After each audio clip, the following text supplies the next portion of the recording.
Halo semua, aku Ray. Di video ini aku mau membahas satu buku yang katanya tuh direkomendasikan untuk para pecinta kucing. Emangnya ada?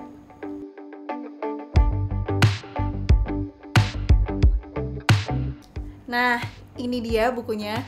Judulnya The Traveling Cat Chronicles dari Arikawa Hiro. Dia penulis asal Jepang.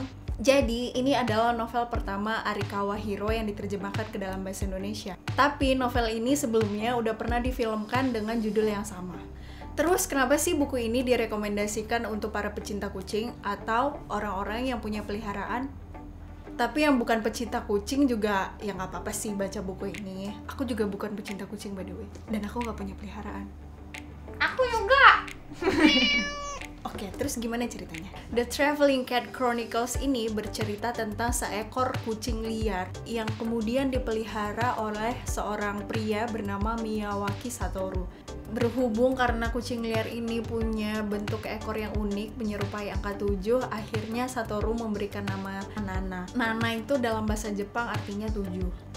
Nana sama Satoru ini cepat banget akrab karena Satoru sendiri adalah seorang pecinta kucing sejati. Jadi ketika Nana sensitif atau nggak mood, Satoru tuh kayak tahu. Saking seringnya dia memahami apa yang dirasakan oleh si Nana ini. Nah, setelah 5 tahun bersama, suatu hari Satoru memutuskan untuk mencari orang lain yang bisa mengadopsi si Nana. Dari situlah kronik perjalanan Nana dan Satoru dimulai. Nah, terus gimana sih pendapat aku soal buku ini? Dari awal aku sebenarnya sama sekali nggak menaruh ekspektasi tinggi terhadap buku ini karena aku udah lama banget nggak punya peliharaan. Jadi aku ngerasa kayak bisa jadi feel-nya nggak dapet di aku gitu. Tapi menariknya buku ini ditulis melalui sudut pandang si kucing, yaitu Nana. Kebayang nggak sih yang biasanya kita baca buku berdasarkan sudut pandang manusia, tapi di buku ini kita disuguhkan sudut pandang dari seekor kucing. Selain itu, aku juga suka banget dengan gaya bercerita penulis ini. Jadi karena novel ini diceritakan dari sudut pandang Nana, kita nggak bisa tahu apa yang dipikirkan oleh Satoru atau apa yang sebenarnya dia alami sampai akhirnya dia memutuskan untuk mencari orang yang bisa mengadopsi Nana. Nah, untuk alurnya sendiri, kronik perjalanan Nana dan Satoru ini dimulai dengan menemui teman SD-nya, kemudian teman SMP, SMA, lalu yang terakhir adalah tante Satoru sendiri. Nah, intinya melalui sudut pandang Nana, kita akan diceritakan masa lalunya Satoru.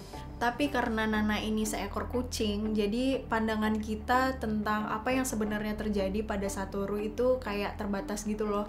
Kita jadi bertanya-tanya di setiap mereka melanjutkan perjalanan, apa sih yang terjadi dengan Satoru sebenarnya? Kenapa dia sampai memutuskan untuk memberikan Nana kepada orang lain? Padahal Nana sendiri sebenarnya nggak pengen dia diadopsi oleh teman-teman lamanya Satoru.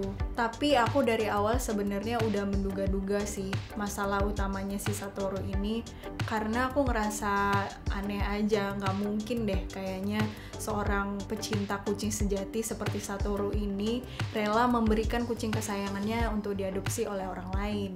Tapi meskipun aku bisa nebak masalah utamanya, aku tetap bisa menikmati jalan cerita novel ini karena penulis mengeksekusinya dengan cara yang menyenangkan. Melalui sudut pandang yang gak biasa, kita kayak melihat sisi yang selama ini gak pernah kita pikirkan gitu.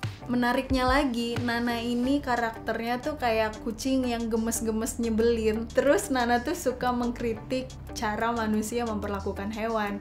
Nah, secara keseluruhan buku ini sangat menyenangkan untuk dibaca meskipun endingnya bikin baik kamu pecinta kucing atau bukan, karena Nana pasti bakalan bisa mengajak kamu untuk menikmati perjalanan mereka. Ya pokoknya kamu baca aja deh, nanti setelah kamu baca kamu pasti tahu kenapa buku ini sangat direkomendasikan untuk orang-orang yang suka kucing atau orang-orang yang punya peliharaan.